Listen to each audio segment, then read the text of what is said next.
Now that you're out of my life, I'm so much better. You thought that I'd be weak without you, but I'm stronger. You thought that I'd be broke without you, but I'm richer.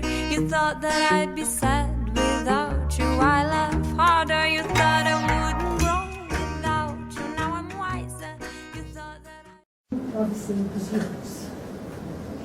Mais de 1 milhão de pessoas participaram de passeatas pela Áustria, pela Dinamarca, na Alemanha e na Suíça, nesse ano de 1910.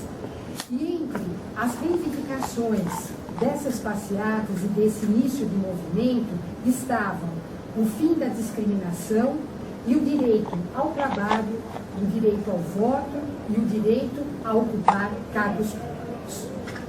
O dia 8 de março se tornou uma data fixa em 1913, quando, às vésperas da Primeira Grande Guerra Mundial, milhares de mulheres russas se organizaram em manifestações pela paz.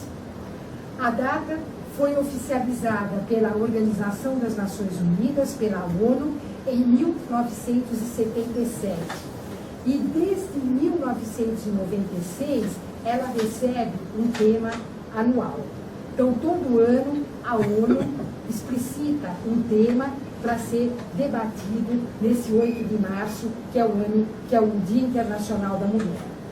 E, neste ano de 1916, exatamente a ONU inaugurou como tema paridade de gênero. Então, hoje, todos os países do mundo, onde tem mulheres organizadas em movimentos feministas, femininos e o que tais, estão discutindo a temática de paridade de gênero.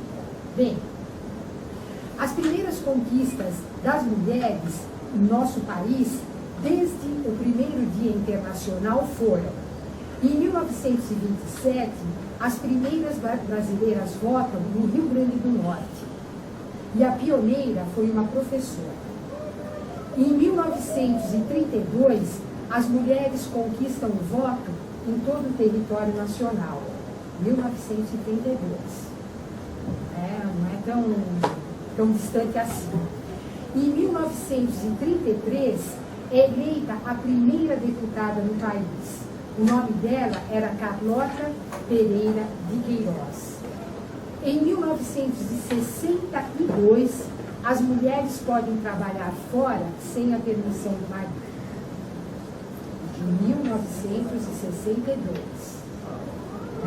Isso, inclusive, tem implicações até no judiciário. Elas começaram a poder trabalhar fora sem a permissão do marido.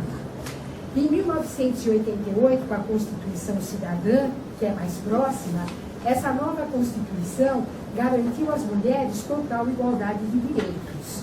Então, a igualdade de direitos só ocorreu mesmo a partir de, pelo menos em tese, escrita na Constituição, em 1988.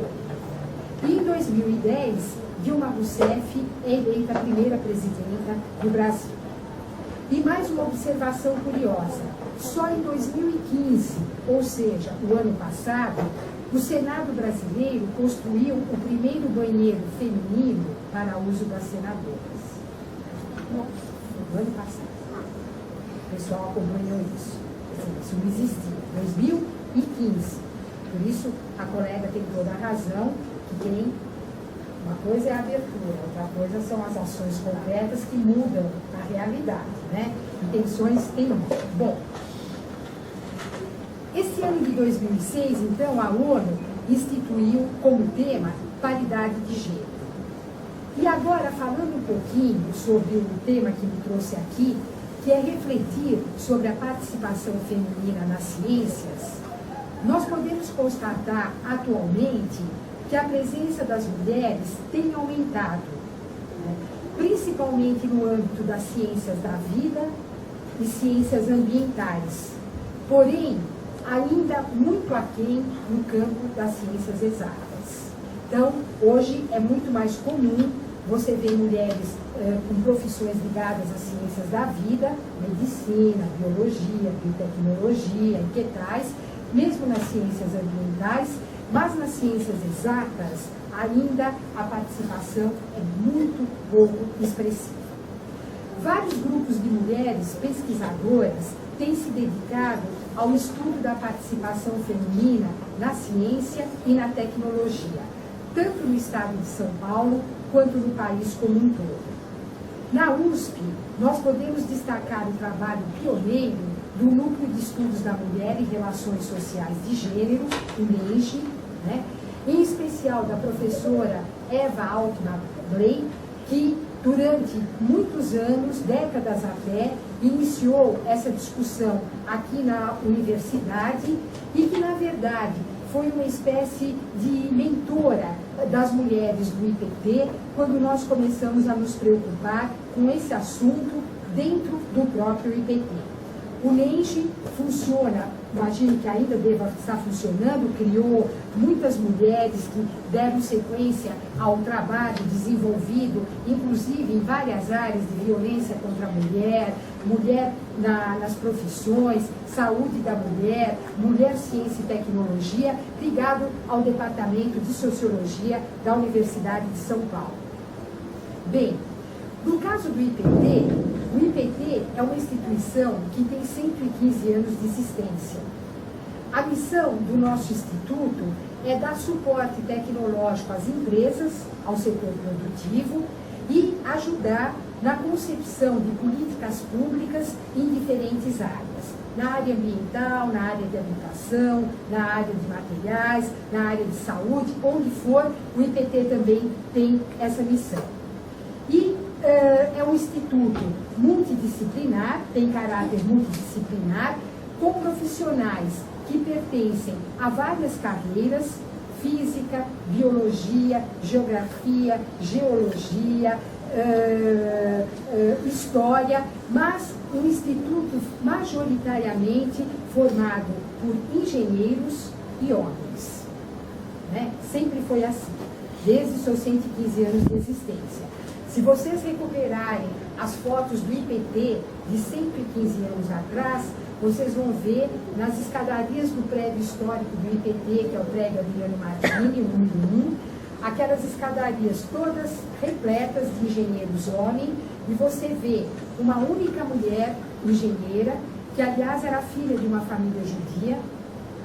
Os judeus sempre tiveram uma postura de incentivar muito a participação das mulheres para que estudassem. Isso foi a primeira engenheira do IPT, e uma ou outra mulher, quase sempre nas áreas administrativas, ou secretárias, ou auxiliares administrativos, mas na parte de pesquisa e desenvolvimento é um instituto majoritariamente masculino. Bem, o que acontece?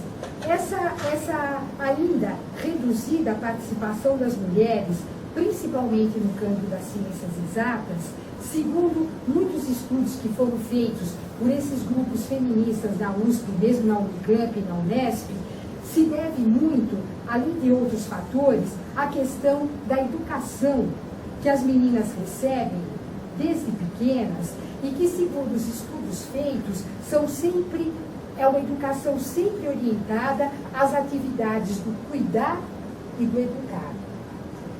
Né? Talvez não as mais jovens, não sei, mas a minha geração, e acho que gerações posteriores à minha, a educação para as meninas sempre foi no sentido do cuidar e do educar.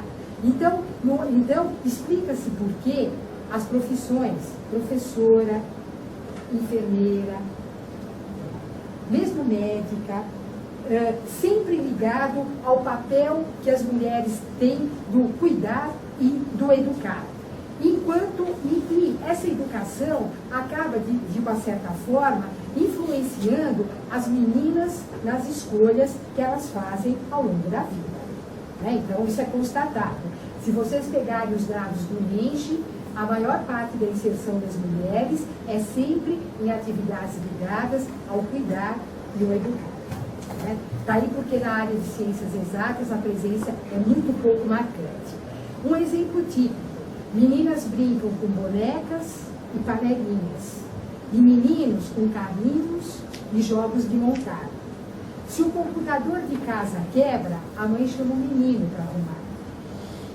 Isso aí é comum, isso. Quebrou o computador, se tem uma menina e um menino, fulano, vem arrumar o computador. É quase que automático isso. E são pequenas atitudes que acabam por moldar o comportamento das crianças e todo o seu processo de educação ao longo da vida, né? Então, a mãe, na educação, segundo os estudos feitos, também tem um papel fundamental na criação de moldar uma visão social de gênero para a menina e para o menino, né? Então, isso é fruto de vários estudos que colocam essa questão. Então, incrementar a participação das mulheres no campo das ciências e da tecnologia passa obrigatoriamente pela educação. No nosso entender, um dos principais fatores para a conquista da autonomia feminina, né? Sem isso, sem efetivamente uma educação destinada e que tenha isso por objetivo, dificilmente nós vamos atingir o objetivo. E foi com esse entendimento, esse pressuposto, que um grupo de mulheres do IPT passou a desenvolver, desde o ano 2000, dentro e fora do Instituto, uma série de atividades que foram colocadas em 2 grandes blocos do Silene. Um que se chamou Programa Mulher, Ciência e Tecnologia. E um outro bloco que se chamou Meninas Cientistas.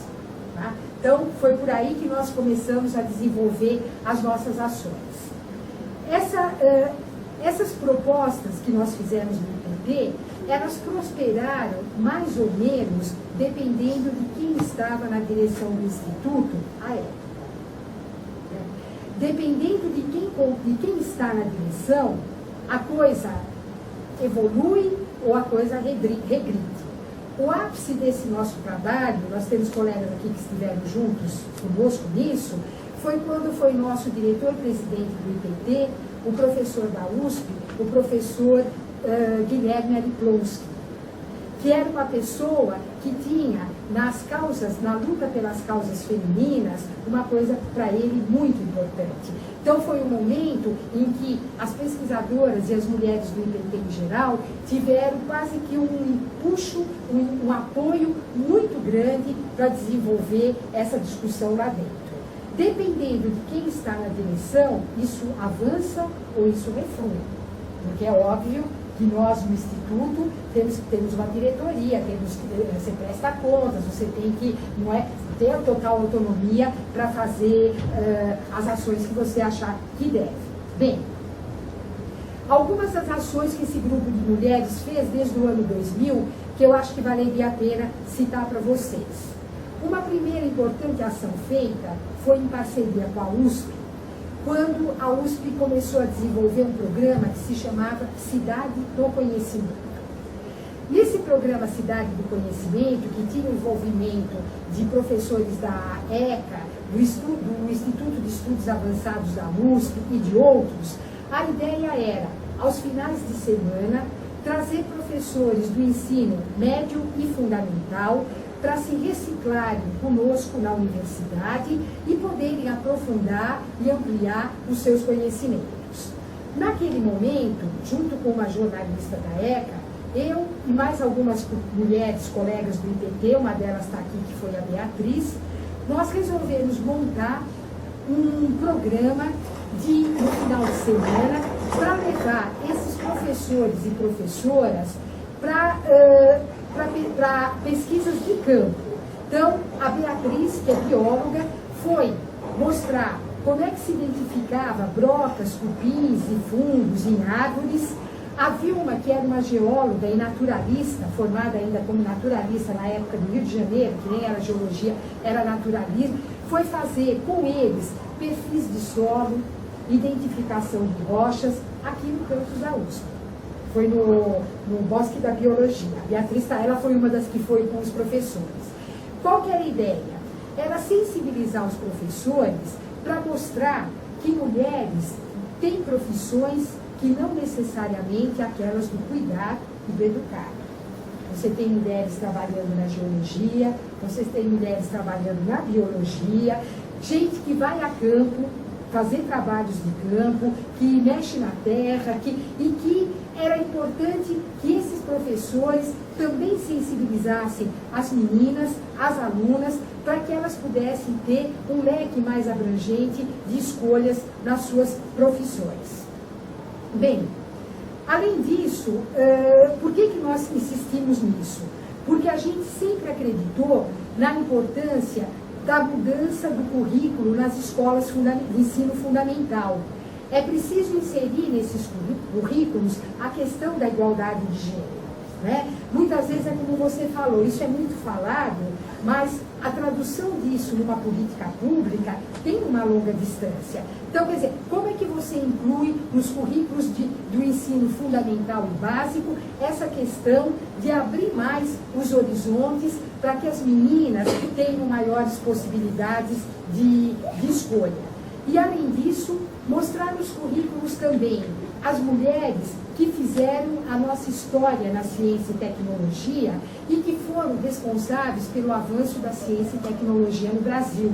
A gente não tem isso, né? As meninas muito pouco conhecem, nos currículos não se coloca quem foram essas mulheres, tem muitas que se responsabilizaram por avanços nas ciências exatas, nas ciências da vida, nas ciências na próprias ciências ambientais. Bem, imbuídas dessa preocupação, o que nós fizemos? Nos eventos realizados no IPT, mulheres do IPT e mulheres da Escola Politécnica da USP resolveram, e aqui eu acho que fica uma boa sugestão para vocês também, a gente também até se dispõe a ajudar, resolveram resgatar no campo das ciências exatas quais foram as mulheres que contribuíram para que efetivamente houvesse avanços nesse campo do conhecimento e que foram engenheiras importantes ao longo da vida. E com isso,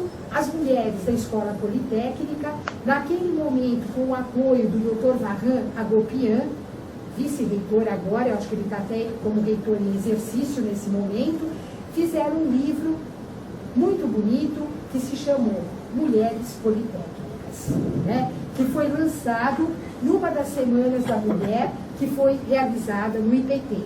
Então, elas fizeram um estudo recuperando toda a inserção das mulheres no campo das ciências exatas, desde muitos anos, desde a primeira mulher engenheira até mais recentemente, num livro que se chamou Mulheres Politécnicas. Em paralelo, o próprio Departamento de Sociologia da USP, coordenado pela própria professora Eva Blay, lançou um outro livro importante naquele momento, que se chamou Mulheres na USP, Horizontes que se abrem, né? Contando a história das mulheres no campo das ciências exatas, das ciências da vida, das ciências ambientais, que foram pioneiras, né, na Universidade de São Paulo e que contam nesse livro todos os desafios que elas tiveram, fazem depoimentos de como tiveram que superar desafios colocados pela família, por que elas foram e por que outras não foram. Muitas tiveram o apoio da família, muitas tiveram na família o entendimento de que a igualdade de gênero é importante, muitas eram tratadas iguais de irmão com irmã, então elas contam toda essa história e foram publicações que começaram a recuperar uma história de um protagonismo feminino no campo das ciências e principalmente no caso das ciências exatas.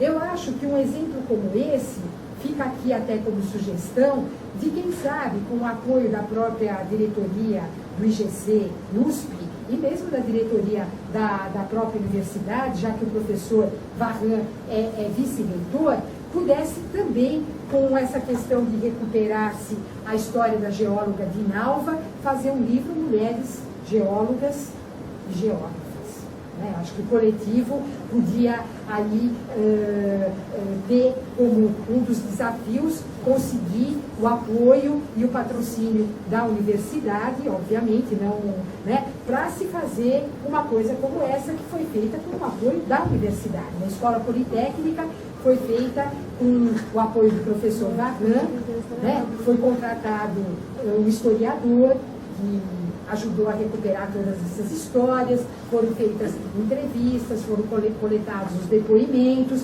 com a participação das interessadas.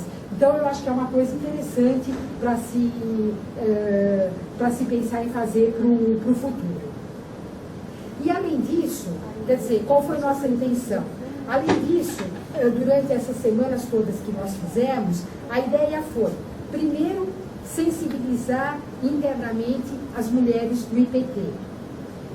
Aquelas que são ligadas à ciência e à tecnologia, nós chamamos várias mulheres do campo de ciências e tecnologia para que dessem o seu depoimento e que nos contassem quais foram os desafios que elas enfrentaram ao longo da vida, positivos e negativos. Muitas enfrentaram barreiras e conseguiram superar.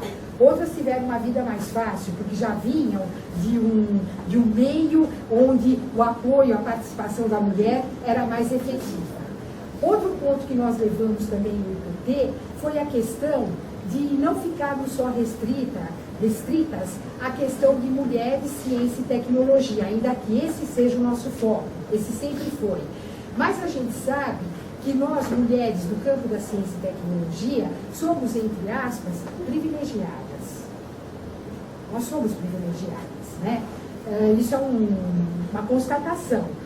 Ninguém pode dizer que não tenhamos privilégios. A gente sabe que no IPT, por exemplo, nós convivemos com mulheres de diferentes outras profissões e de diferentes outras inserções que vivem situações muito mais difíceis do que as nossas, né? Sejam elas do quadro permanente do IPT, sejam elas terceirizadas e que sofrem problemas de violência contra a mulher, que sofrem problemas de saúde da mulher, que sofrem problemas raciais por serem negras, que sofrem problemas de não serem tratadas com a equidade necessária.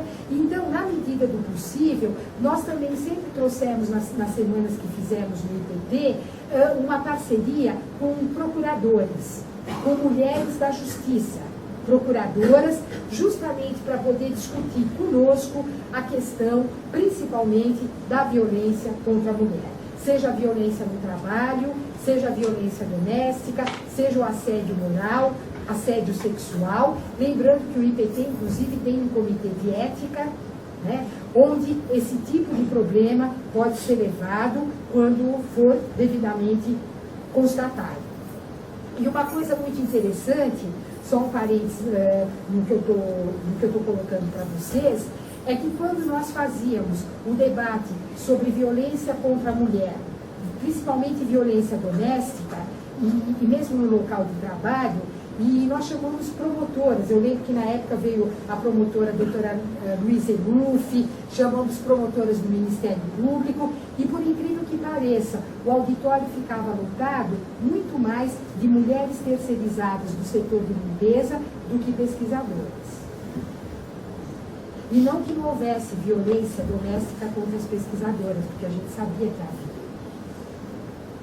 Lógico que não dito de forma aberta e transparente, mas você sabia, colegas pesquisadoras que às vezes apanhavam do companheiro, do marido, do namorado, enfim.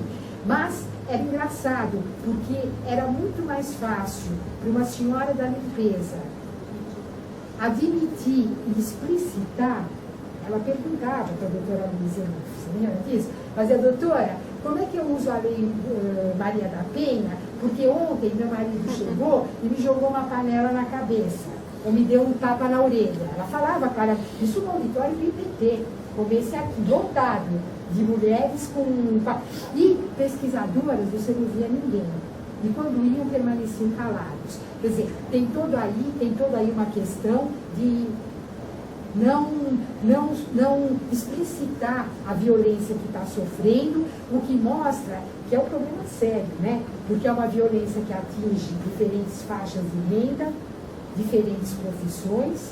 Não interessa se a senhora que limpa o chão, recolhe o lixo, ou uma pesquisadora que trabalha no laboratório de biotecnologia do IPT, é um denominador comum e que a gente tem muita dificuldade para que isso seja explicitado. Né? Mesmo nos comitês de ética, não é uma coisa tão tranquila. Às vezes a gente sabe que ocorre, mas a pessoa não tem coragem de colocar isso para fora. Né? Mas, de qualquer maneira, nós trouxemos. E fizemos também uma outra atividade que eu achei que foi muito interessante, bastante prazerosa e que trouxe resultados, que foi um ciclo de cinema em que nós chamamos antropólogas da Unicamp, pessoal da antropologia da Unicamp, para, depois do filme, debater o filme conosco. Então, eram filmes passados no horário do almoço, porque a gente não tem essa flexibilidade como a universidade, né? Então, a gente até conseguia com o restaurante do IPT que se fizessem saquinhos de pipoca, né? O pessoal almoçava rápido e a gente passava o filme e em seguida havia um debate. Nós passamos A Encantadora de Baleias, passamos, como é o nome, Beatriz? Aquele filme que a menina é criada como um menino nas regiões do Oriente Médio, porque ter uma filha mulher era uma vergonha, principalmente ela sendo filha única. Então ela é criada como um menino durante a vida inteira. Esqueci o nome agora, mas eu tenho, se quiser. Osama. Passamos a caminho de Kandahar, né? Mostrando a opressão das mulheres por conta do Islã, e outros filmes que a gente conseguiu passar, inclusive por sugestão do próprio grupo de antropologia da Unicamp, que nos sugeriu. Nós fomos uma luta, foi difícil conseguir os filmes, mas a gente conseguiu, e em seguida se fazia um debate. E foi muito interessante. Né? Hoje, mais recentemente, a gente pegou um outro que mostra meninas sendo criadas em diferentes lugares do mundo, é um filme até da ONU, e que mostra como a educação passou a ser um elemento de conquista da autonomia. Pegou Porto Príncipe, Haiti, né? Meninas Nascendo, né? O nome em tradução português, Meninas Nascendo.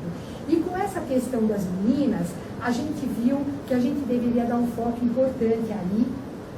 E a questão de 2 anos atrás, na Semana Nacional e Municipal de Ciência, Tecnologia e Inovação, que existe uma Semana Nacional de Ciência e Tecnologia, que é comemorada no país inteiro, inclusive aqui na USP, e na mesma semana tem a Semana Municipal, porque hoje a cidade de São Paulo conta com um Conselho Municipal de Ciência, Tecnologia e Inovação. Nós resolvemos fazer um grande evento lá no Centro Cultural São Paulo, que se chamou Meninas Cientistas. Né? Então foi um evento numa tarde, de dia de semana, onde o pessoal dispensou salas de aula, encheu o Centro Cultural São Paulo. Nós fizemos isso pelo Conselho Municipal de Ciência e Tecnologia e trouxemos professoras da USP, trouxemos professoras do Instituto Astronômico e Geofísico da USP, que também é uma área extremamente masculina, para fazer o seu depoimento. A professora fez seu depoimento e até falou na necessidade que nós temos, nós que trabalhamos em institutos de pesquisa, de investir em projetos de pesquisa que inclusive trabalhem com ergonomia de equipamentos para mulheres. Né? Geologia, Instituto e Astronomia tem muito isso. Quando você vai a campo, às vezes tem equipamentos pesados e onde o avanço tecnológico poderia contribuir para se trabalhar com coisas mais leves, por exemplo. Ela deu vários exemplos. E chamamos também as estudantes da Escola Politécnica da USP, do Poligen, né? Eles têm um grupo agora lá que se chama grupo, como vocês, eles não têm o nome, Burburinho, e aí as alunas se reuniram, criaram o Poligen, né? E foram, nesse dia, no Centro Cultural São Paulo, falar com as alunas como é que elas tinham começado a se organizar. Falaram das ameaças de estupro, como é que elas começaram a se organizar e o que elas estão fazendo hoje na prova.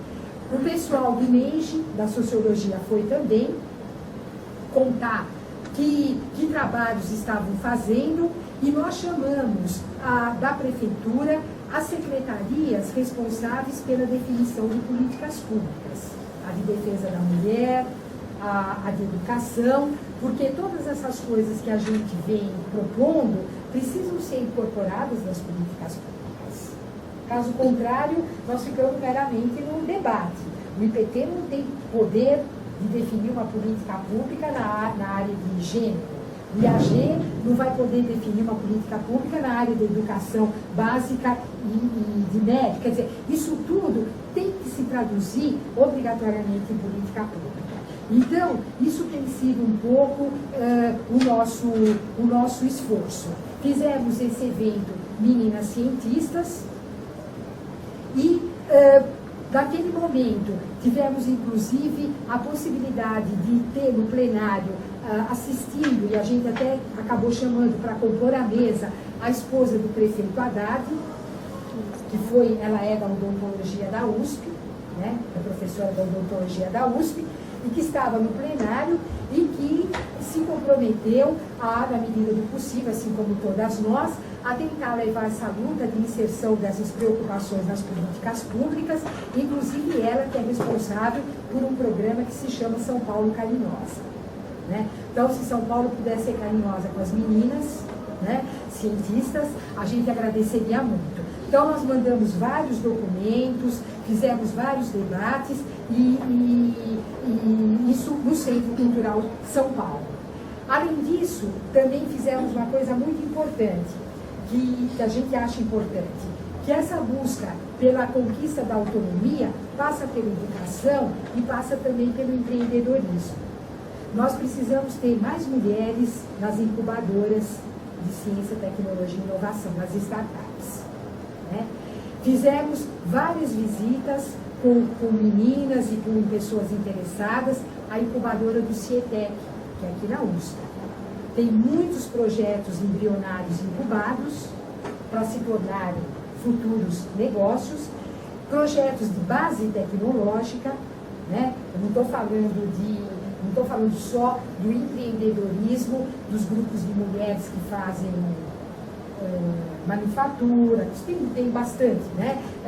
Que se reúnem para fazer doces, para fazer, como é que chama? Artesanato, isso tem muito.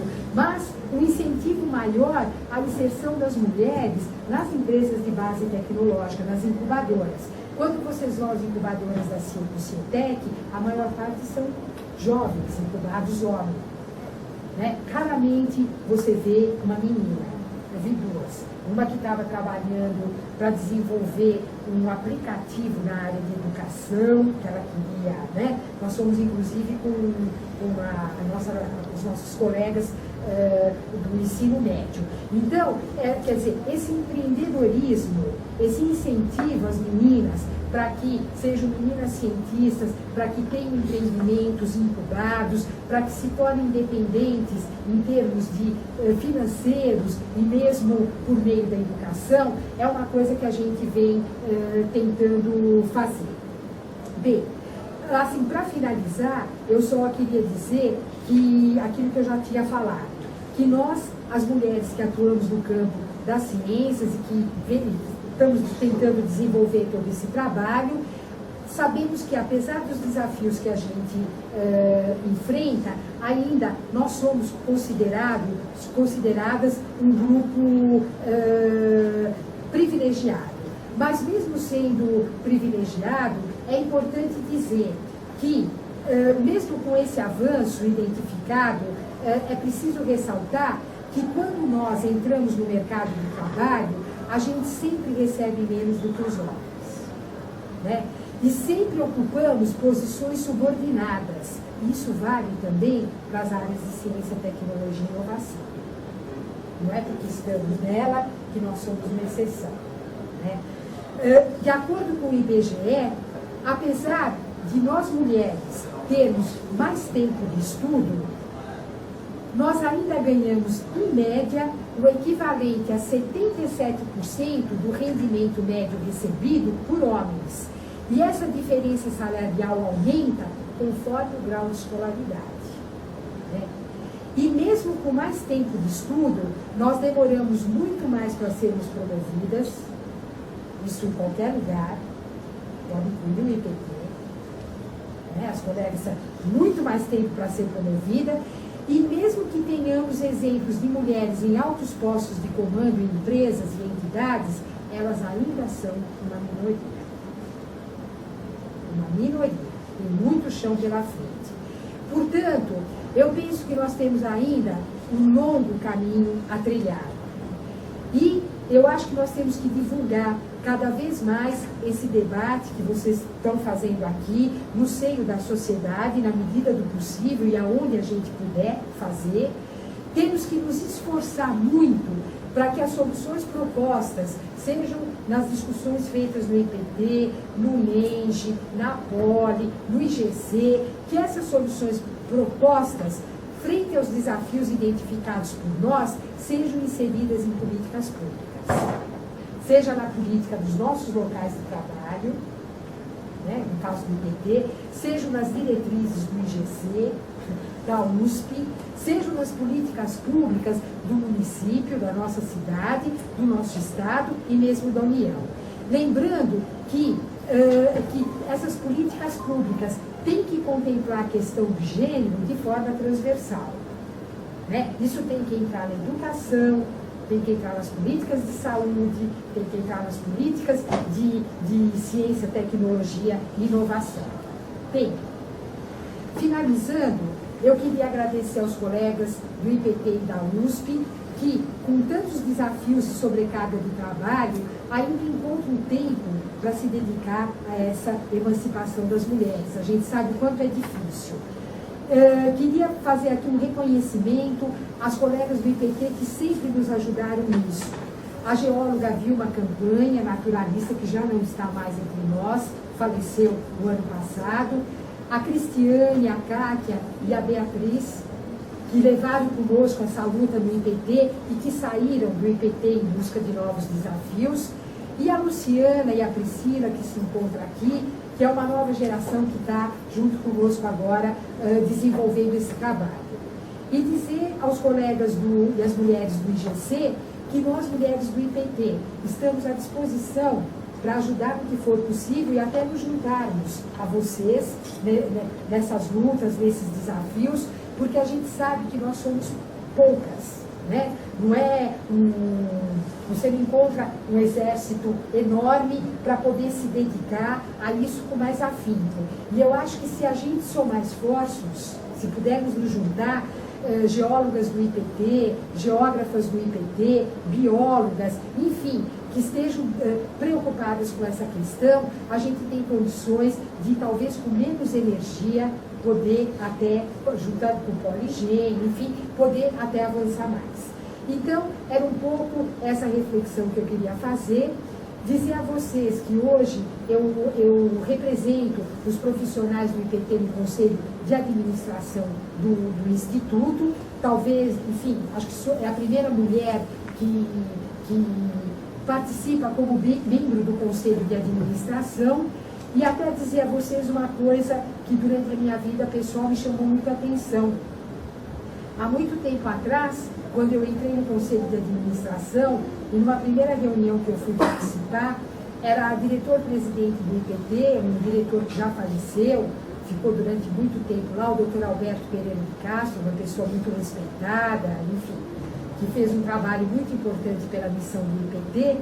E quando eu entrei na primeira reunião e ele me viu, e viu que eu estava representando os profissionais do IPT no Conselho de Administração, eu lembro que eu fiz uma intervenção, não me lembro sobre que assunto foi, também não vem ao caso, e eu lembro que ao final da reunião ele comentou com os demais conselheiros: puxa, até que ela é bem articulada, apesar de ser mulher. Ele falou isso, e eu escutei. Até que ela é bem articulada para explicar, apesar de ser mulher, quer dizer, veja a mentalidade, que é uma coisa que é difícil você, num instituto que até há muitos anos atrás tinha banheiro para homens, mulheres e engenheiros. Nossa. Engenheiros, homens, mulheres e engenheiros. Isso existiu no IPT, né? Então, eu concordo plenamente com o que você falou no início, acho que você colocou muito bem, faço minhas as suas palavras.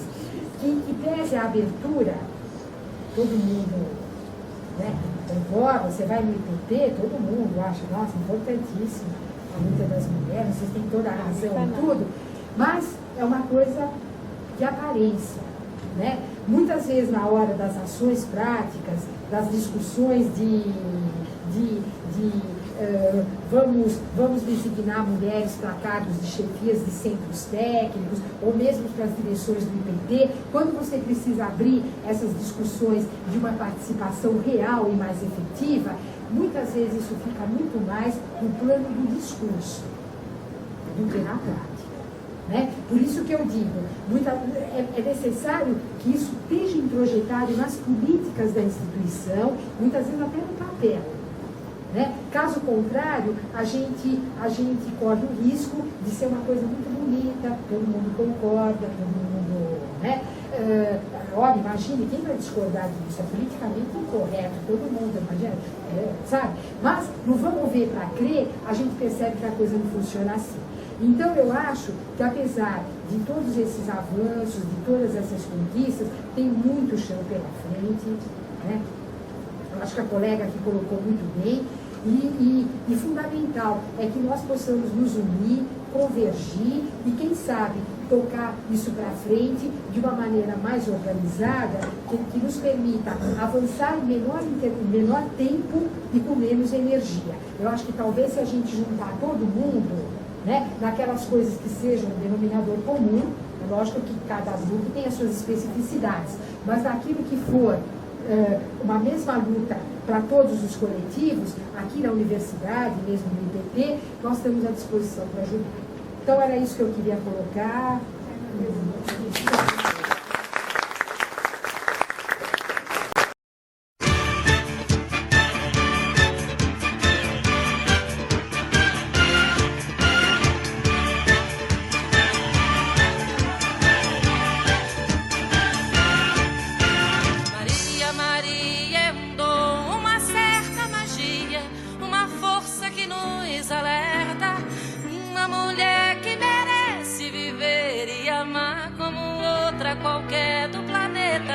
Maria, Maria, o som é a cor, é o suor, é uma dose mais forte, lenta, de uma gente que ri quando deve chorar e não